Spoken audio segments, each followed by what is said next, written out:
Combien d'opportunités avons-nous manqué parce que nous ne savions pas écouter, et combien de pertes seulement parce que nous croyions à l'impossible.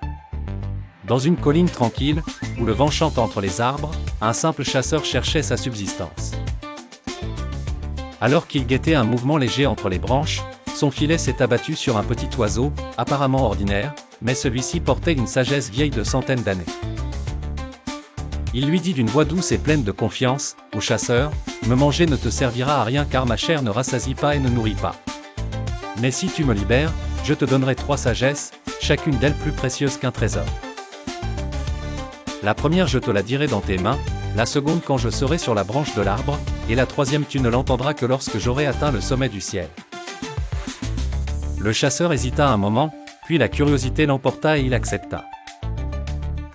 L'oiseau lui dit alors, tandis qu'il était entre ses mains, « Ne regrette pas ce qui est passé. » Il la libéra avec un sourire sarcastique, murmurant, des mots vides.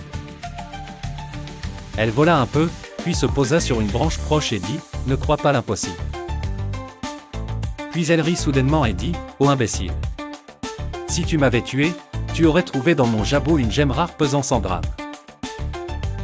Le chasseur haleta et cria avec colère et regret, « Pourquoi ne me l'as-tu pas dit plus tôt? Donne-moi la 3e sagesse. » L'oiseau sourit dans le ciel et dit d'une voix que son cœur entendait avant ses oreilles, « À quoi bon la 3e, puisque tu n'as pas suivi les 2 premières? Tu as regretté ce qui est passé, malgré mon conseil, et tu as cru l'impossible quand je t'ai trompé en te faisant croire à l'existence d'une gemme dans ce petit corps.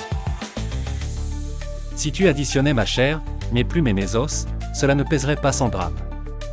Comment as-tu pu croire que je portais une gemme? » Puis elle a battu des ailes et a disparu à l'horizon. Tandis que le chasseur regardait le ciel, il n'y voyait que le regret s'envoler comme des oiseaux fugitifs. Celui qui n'écoute pas bien, ne profite pas de la sagesse. Et celui qui écoute la voix de la cupidité, perd ce qu'il a en main, et poursuit des chimères impossibles.